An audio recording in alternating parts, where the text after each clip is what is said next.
Qualities of style. Determinate qualities of style, being merely the practical traits by which desired effects and expression are produced, manifest their needs in all literary work, and therefore underlie all rhetorical study. Under various names and applications, they will be constantly coming to view in the ensuing pages. The most comprehensive of them are here exhibited together, and some general means of securing them pointed out, in order that the present chapter may stand as the basis of reference and summary. The deeper conception. We call them qualities of style, but this they are only superficially. For what the writer is consciously working with, in any act of composition, is not qualities of style in themselves, but a rounded, idealized thought, which he is concerned to express so truly that nothing of its intrinsic significance shall be lost. Its significance, answering to nature and occasion, assumes some ruling aspect. It may center in the exact content of the thought, or in its interest and moment, or in its fine appeal to the imagination, or in all of these. According as he feels this intrinsic power, the writer will seek to give his thought such form and illustration as will bring it out, and thus, if adequate skill in work and phrase has been disciplined in him to second nature, the qualities of style come to themselves, attracted by his single-minded fidelity of the thought. Nor is it merely in the thought that we discern the potency of these qualities residing. It belongs primarily to the fiber of the writer's mind and the deep bent of his character. Through a clean and clear style is revealed a mind clean and clear, a nature too honest to let slipshod expression pass. The opposite holds, too, and a bemuddled mind or a shallow character betrays itself inevitably. Earnestness of conviction or the lack of it, grace or coarseness, are in the soul's grain. The style is their mental photograph. The qualities that the writer would impart to his expression he must cultivate in himself. Footnote. The classic utterance of this truth is Milton's. And long it was not after, when I was confirmed in this opinion, that he who would not be frustrate of his hope to write well hereafter and laudable things ought himself to be a true poem, that is, a composition and pattern of the best and honorablest things, not presuming to sing high praises of heroic men or famous cities, unless he have in himself the experience and the practice of all that which is praiseworthy. The following remarks on the relation of style qualities to character were inspired by a study of the mind and art of Tennyson.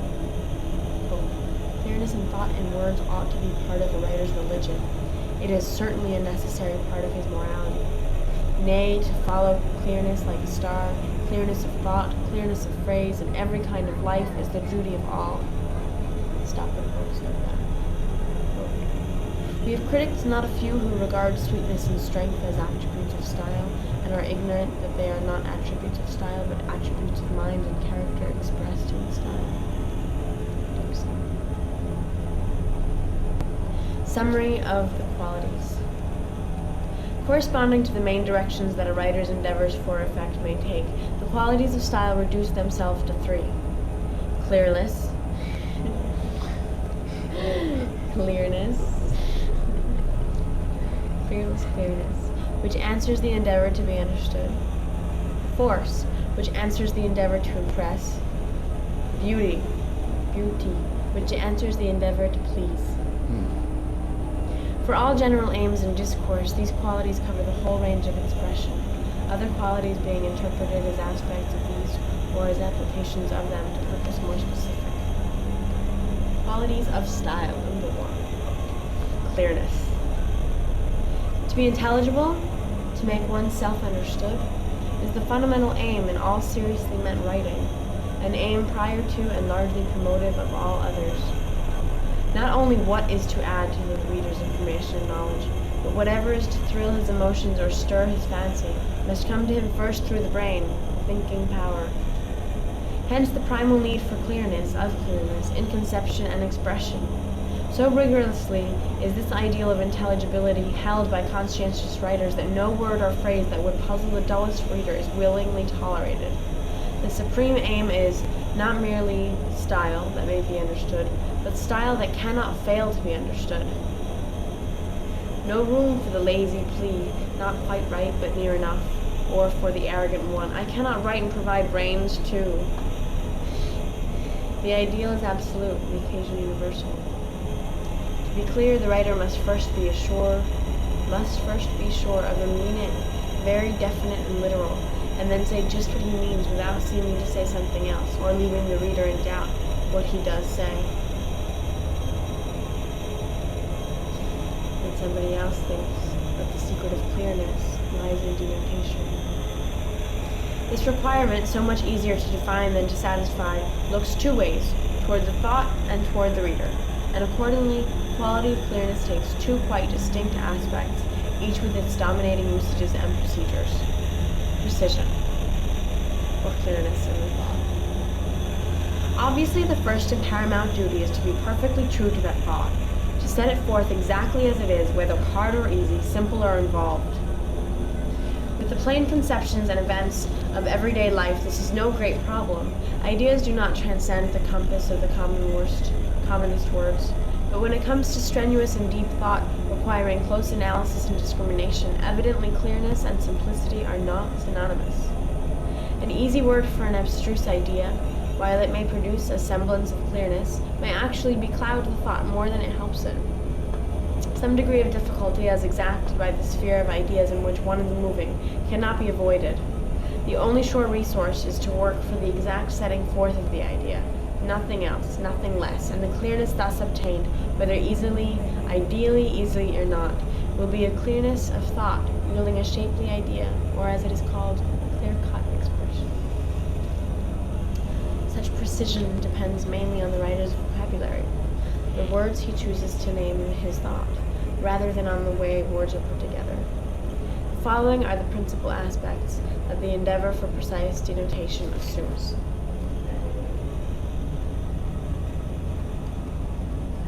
1. Choice of words for the sake of their unique aptness and the fine shades and degrees of meaning, their delicate implications and associations. 2. The judicious employment of helping and limiting expressions, such defining elements as are needed to fix the true sense and coloring in which the words should be understood. 3. Where the thought may gain by it, the juxtaposition of the words whose relation to each other, whether of likeness or contrast, throws mutual light. This may often be done so unobtrusively as to attract no special attention, yet be very effective for its object. While precision is the first and most incontestable object in style, the literary ideal is not too satisfied with being precise and nothing else. Too exclusive endeavor after precision makes the style stiff and pedantic, like, for instance, a law document. This fault is, of course, to be guarded against. The words and colorings may be just as true to the idea, and yet the pains of choosing them to be so concealed that the reader absorbs the thought without realizing the perfection of the art. This is what a writer of true literary sense will work for.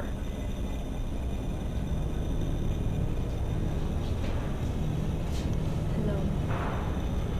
Perspicuity, or clearness in the construction.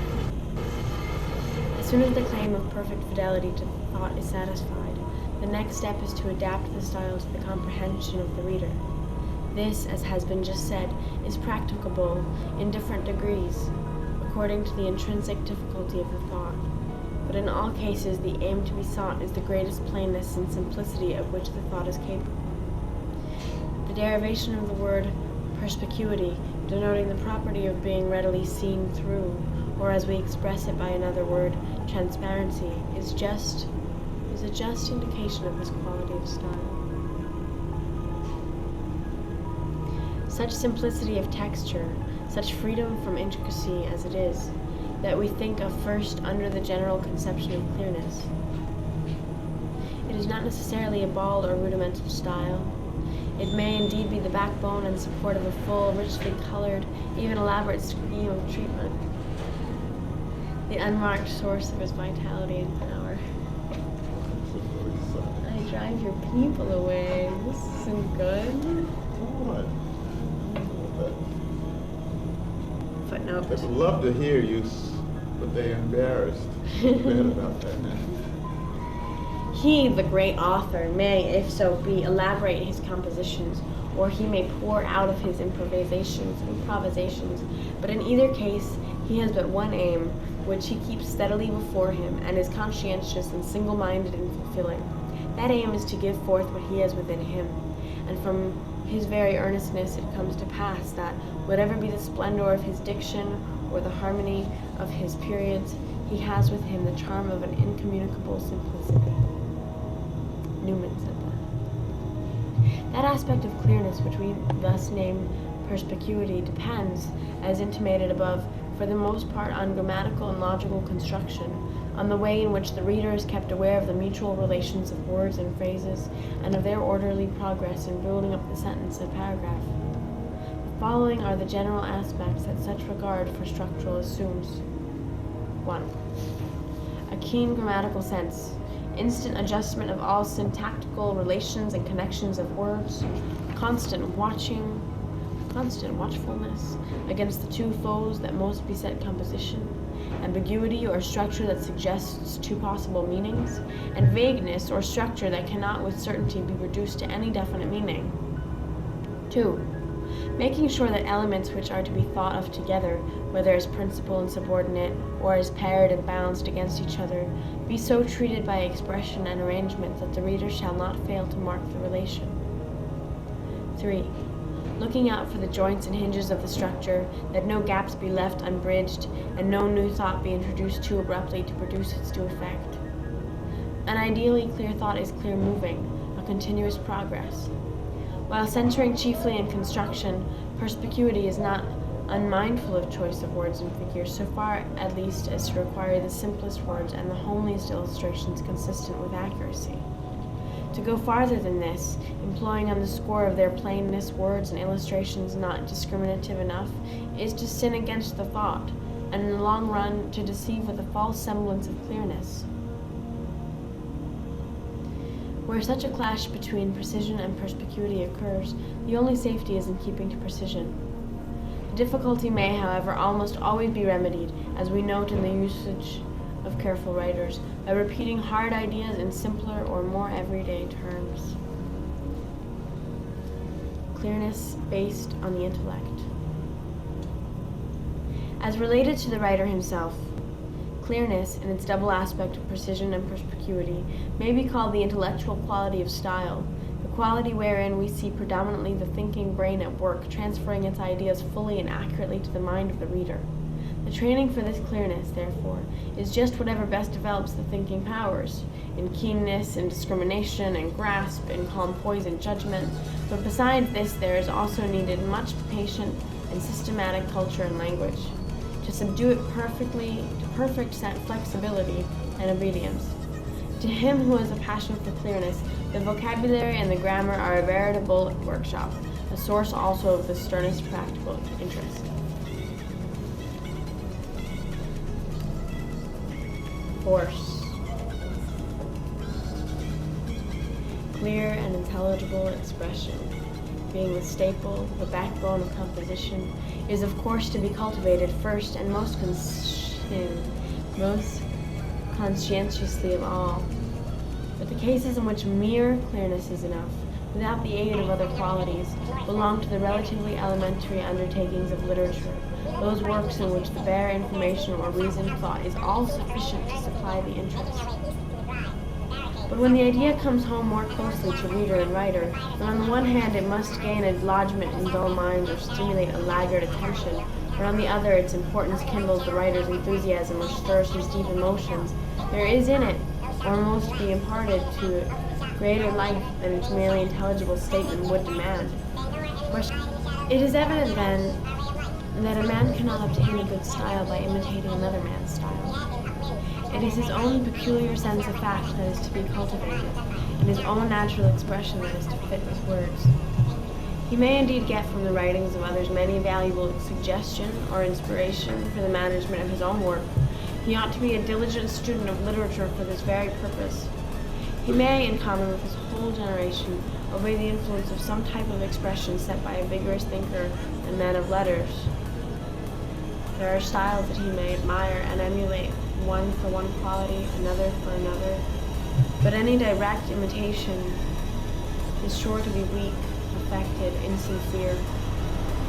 His one chance of success in style, as also his one road to originality, is to be frankly himself, having confidence in his own way of realizing truth and developing that to its best capabilities. Footnote. He who would write with anything worthy to be called style must first grow thoughts which are worth communicating, and then he must deliver them in his own natural language. 2. Adjustments of style and the culture that promotes them. 3 factors are to be noted as necessary in the perfect adjustment of any style, or any quality of style, to its purpose. To satisfy these is the work of skill and calculation in any particular case. These accomplish their end, however, not as labored effort, but as second nature. That is, the skill is so grounded and confirmed in the writer's whole culture that the adjustment makes itself. 1. The adjustment that recognizes the relation between style and thought. Just as there are different planes of thinking, so there are different levels of expression.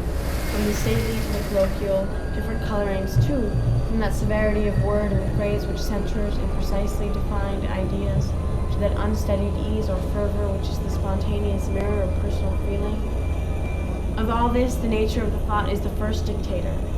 It is from a vital sense of thought and its prevailing tone that the fitting key of words and cast of sentence arise. The culture necessary to the perfect adjustment of style to thought is the culture of taste. Taste is to writing what tact and good breeding are to manners. Much of it may be native, the goodly heritage of ancestors. I hope that your professors of rhetoric will teach you to cultivate that golden art, the steadfast use of language in which truth can be told, a speech that is strong by natural force and not merely affected by declamation, an utterance without trick, without affectation, without mannerisms, and without any of that excessive ambition which overleaps itself as much in prose writing as it does in any other thing. John Moyes. Introductory. Definition of rhetoric. Rhetoric. Rhetoric is the art of adapting discourse in harmony with its subject and occasion to the requirements of a reader or hearer. Note. The word discourse, which is popularly understood of something oral as a speech or a conversation, will be used throughout this treatise to denote any coherent literary production, whether spoken or written. The term is broad enough to cover all the forms of composition and deep enough to include all its processes. 1. Rhetoric as adaptation. To teach a subject rightly, to say just what the occasion demands, are indeed fundamental to effective discourse. But what more than all else makes it rhetorical is the fact that all the elements of its composition are chosen with implicit reference to the mind of readers or hearers. The writer learns to judge what men will best understand, what they can be made to feel or imagine, what are their interests, their tastes, their limitations, and to these, as subject and occasion dictate, he conforms his work. That is, he adapts discourse to human nature as its requirements are recognized and skillfully interpreted. The various problems involved in such adaptation constitute the field of the art of rhetoric. The idea of adaptation is the best modern representation of the original aim of the art. Having at first to deal only with hearers, rhetoric began as the art of oratory, that is, of convincing and persuading by speech. Now, however, as the art of printing has greatly broadened its field of action, rhetoric must address itself to readers as well, must therefore include more forms of composition and more comprehensive objects, while still the initial character of the art survives. In the general aim of so presenting thought that it shall have power on men, which aim is most satisfactorily defined in the term adaptation. Note.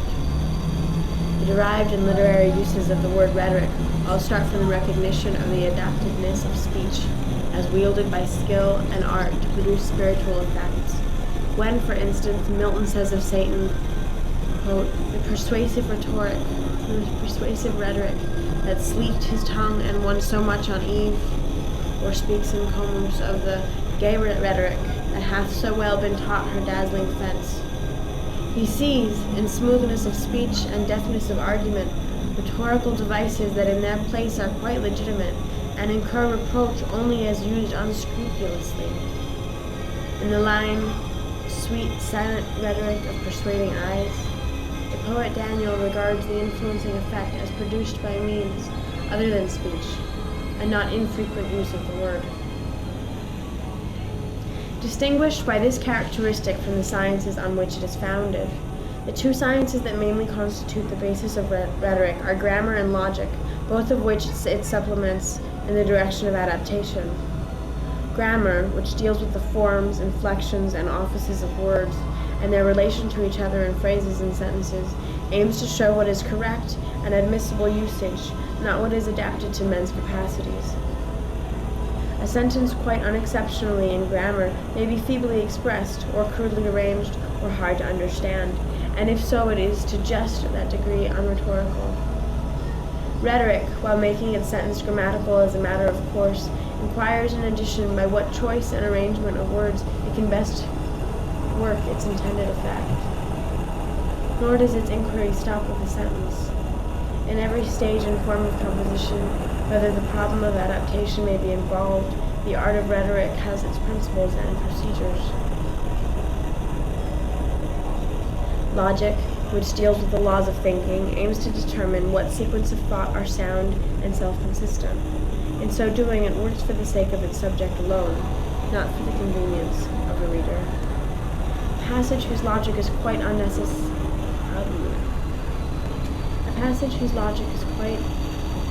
unassailable may be severe, abstruse, forbidding, and therefore unrhetorical. Rhetoric, while its expression must of necessity conform to the laws of sound thinking, aims to bring its thought home to men by making it attractive, vivid, or otherwise easier to apprehend. Lines of rhetorical adaptation. The requirements of a reader or hearer are determined not by his mental capacities alone, but by his whole nature, which, in one way or another, as subject and occasion dictate, is to be acted upon by the power of language. The common psychological division of man's spiritual powers will indicate broadly three main lines of adaptation. There is first the power of intellect, by which man knows, thinks, reasons. Discourse that addresses itself to this power aims merely to impart information or convince of truth, and its adaptation consists in giving the reader facilities to see and understand. This practical aim is what gives substance and seriousness to all literary endeavor, but its sole or predominating presence gives rise to the great body of everyday writing: news, criticism, science, history, discussion, all that deals with the common facts and interests of life, which may be included under the general name of matter-of-fact prose.